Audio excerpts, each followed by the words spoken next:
Hey, how y'all doing? So I listened to a rap album, believe it or not. I almost never listen to rap albums anymore. But Nas dropped an album, which made me decide to listen. So Nas dropped an album called King's Disease 2, which is the follow-up to 2020's King Disease. And I didn't know that he won a Grammy for it. I had to look it up because he mentioned in a song that he finally won a Grammy. And I looked it up, and he actually won a Grammy for King's Disease. I think it was Best Rap Album, which is dope.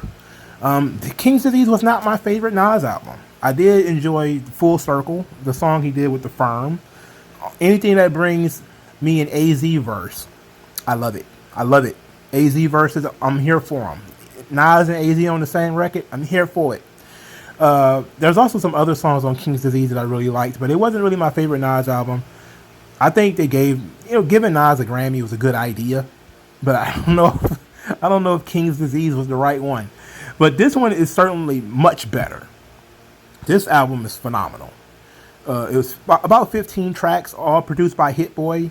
The weird thing here is that Nas very, very rarely drops albums back to back unless there's material that's on King's Disease 2 that was probably supposed to be on King's Disease 1. Like, the last time Nas dropped albums this close together, I believe it was I Am and Nostradamus. And essentially that was supposed to be a double album. That ended up being split in half. And then Nostradamus was made from the same sessions that made I Am. And I think that we got the same situation here because Hit Boy produced both albums, both King's Disease and King's Disease 2. So something tells me that maybe there was like one big recording session and they just kind of like divvied the album up. But this album was pretty solid. Now, despite the fact that there's 15 tracks, I'm not going to review every record. I mean, we'll be here forever. And plus, I would have like 15 pages of notes. I'm not going to do that. So instead, what I'm going to do is I'm going to talk about 7 songs, my 5 favorite songs, and then 2 or 3 other ones. And I'm just basically going to tell you what the songs are about and, how they made me feel and what I got out of it. So, of course, a lot of people was attracted to this album because of the Eminem feature. We finally got our Nas Eminem feature. It was on EPMD 2, the follow-up to EPMD 1, which was on King's Disease 1. So it actually featured a short verse from EPMD on here. It wasn't much. This song was pretty much just Eminem. Like there was a Nas verse at the beginning, but there was a very lengthy Eminem verse at the end. And that was really what everybody showed up for. And to me, Eminem has a very dope flow on the song. Like it doesn't really hit the notes or the beats in any way, but it's very creative. Content-wise, I simply did not care. Like I have a hard time caring about Eminem's content. It's just a thing with me. Like I don't care about what Eminem is rapping about. I didn't see myself listening to an Eminem verse in 2021, really. But I did hear him say, like, he wants to be held in the same regard as a lot of the greats. And, maybe one day he'll be able to get in that conversation. And considering a lot of people do put him in that conversation already, I think that it was pretty cool. But I thought it was all right. I thought it was all right. It was an all right song. It was the same beat with minor changes in this track. It was cool. The idea of Eminem and Nas, it probably would have been better in 2002 or maybe 2000. If they'd have done a track together in 2000, that'd have been hard. But 2021 is not bad, so it wasn't bad. Another track I could say like an honorable mention is Death Row East. Death Row East is Nas telling the story of his last meeting with Tupac, where essentially him and Tupac was about to have words. So, Tupac, the patron saint of fatherless children, that is Tupac. Everybody's got a Tupac story. I was never a big fan of Tupac. I never really was. Mainly because I had a father and because I'm not really influenced by backup dancers. But that's just me. I know a lot of people really, really like him. Not me. But in this song, the beat was pretty good. There was nothing really exceptional about it, I don't think. But it's always interesting for Nas to sit down and tell stories. And, like he that's really his wheelhouse.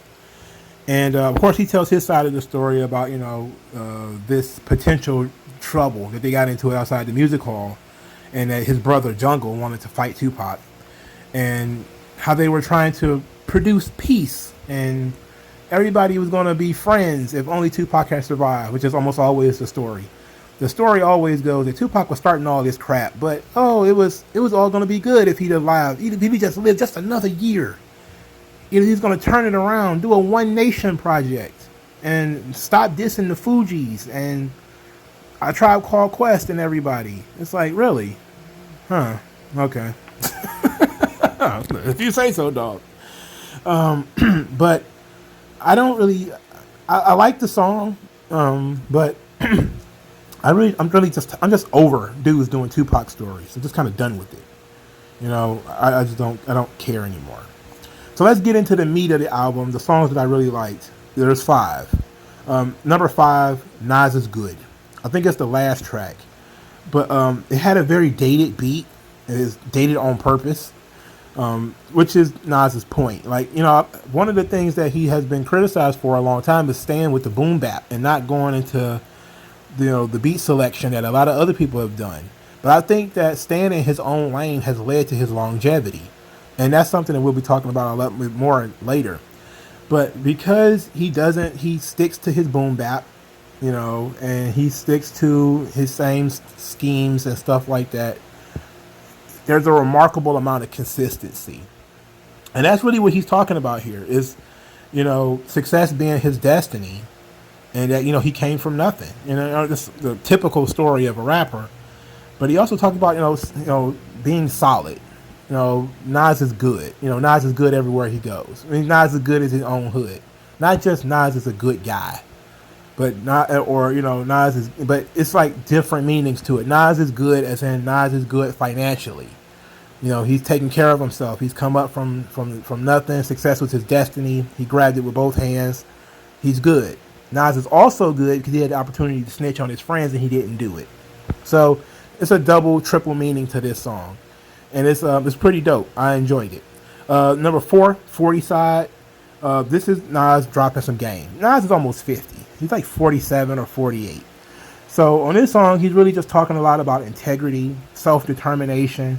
How you are an individual who, you're not being held back. You have to get up and go get it yourself. Growing up poor, coming up from that, talking about the streets and how hard it is to, that's really what this is, And it's Nas giving game to the young dudes. And it got that pretty cool Future sample in it too.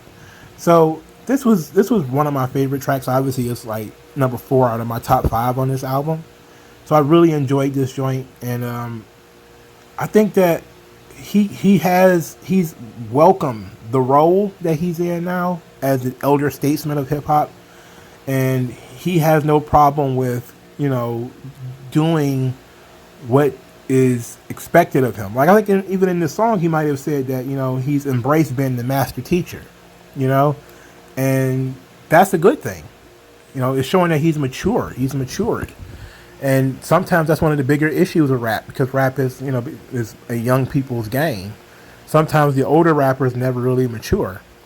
But Nas hasn't matured, and he's grown into that role, and he's not even making the same BS that he used to make before. But even more so, as I was impressed with the values that he was preaching about, guys can't expect things to be handed to them. You got to go out and take risks. You got to work hard. Like that sounds a lot like conservative values. But I'm pretty sure if you were to ask him, he'd probably say, no, everybody's racist and that kind of thing, because that's how rappers think. They talk about how, they work very hard and, capitalism and being flashy and everything. But then when you sit them down, it's all social issues is liberal bullshit. I don't see how that works. Somebody must not bring that to their attention. That almost all these rappers are, especially the male ones, not the female ones. No, I can believe that it's all propaganda with them. But a lot of the male rappers, especially throughout the entire history of rap, things like self-determination, going out and busting your ass, taking risks, even if it was stupid risks. and making it work for yourself because nobody else is going to do it for you. Not asking for handouts, not looking, the danger really being in haters and people who are trying to hold you down, whether it be women or friends or something like that. That stuff is like it doesn't translate politically, but that stuff is deeply rooted in rap music, especially if you're listening. So I'm glad to see Nas really embrace that with 40 side. My third favorite song is "No Phony Love." It's featuring Charlie Wilson. If you're a young guy, you probably don't know who the Gap Band is. I suggest you listen to the Gap Band. But Charlie Wilson is dope. He doesn't really do much on here. Never really does that much. He kind of just goes ooh wee, and that's it. People pay him to do very little, and he gets a lot out of doing very little. I think Snoop Dogg was really kind of like responsible for bringing Charlie Wilson back to the public consciousness. But I'm glad he did. Because this song was really sweet. It was very soulful. It made me want to send some very simp text messages to my ex-girlfriend, because the songs are like they're kind of romantic. Now the thing about men is that we are the real romantics. I don't care what anybody tell you. All the greatest love songs ever written were written by men for women. You think about, from the Bible, men building these great structures for women, the Taj Mahal.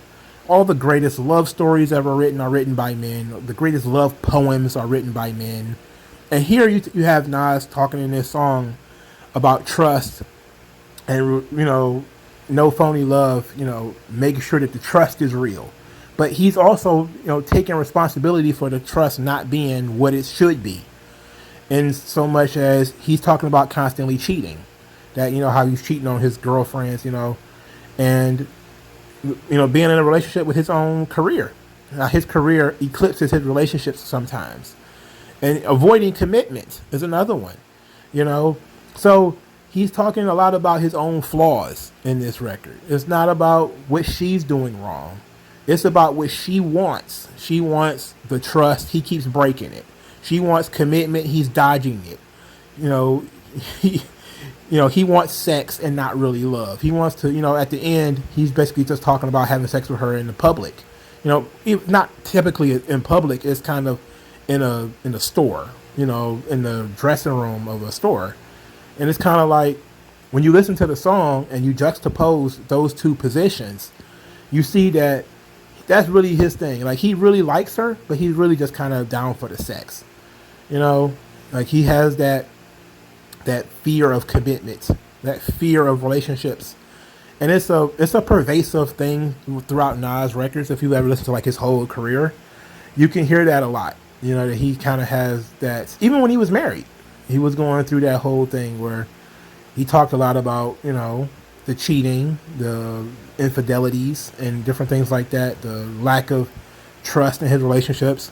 He's been very straight up about it. And this song is very soulful in that way.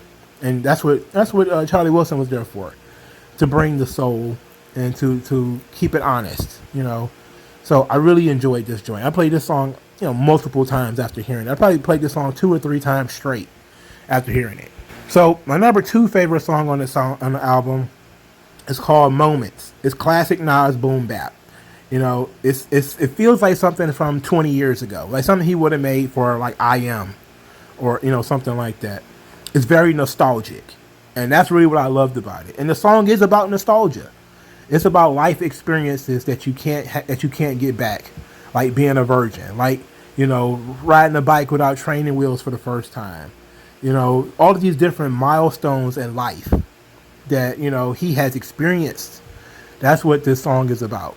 And he's also talking about different things that he wish he had been able to do and wasn't able to do. And it's like little things. Like, he's talking about how he wished he had met Muhammad Ali, but not Muhammad Ali's dead. He wished he had told Sister Soldier how much he loved the coldest winter ever. But he says, well, she's alive, so she'll hear this. So it's not the same as, saying I wish I had met Muhammad Ali. He's been dead.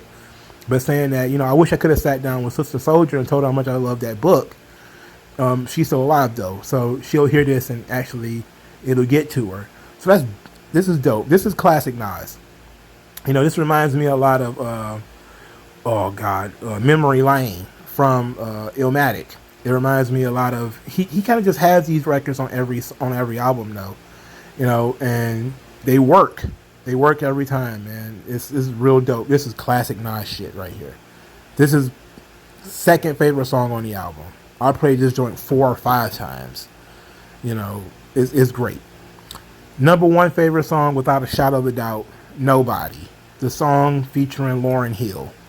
And Lauryn Hill just gobbled this joint up. For starters, the beat is very jazzy, with the horns and very, very heavy drums.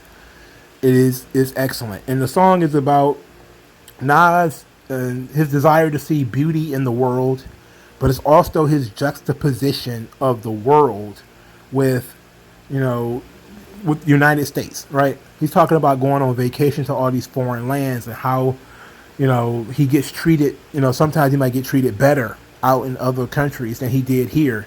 Like his experiences here is growing up poor and being mistreated and, all that kind of stuff. But then he goes to like Grenada or to go to Paris or something like that. He's seeing things that nobody else has ever been able to see and other things people haven't been able to do.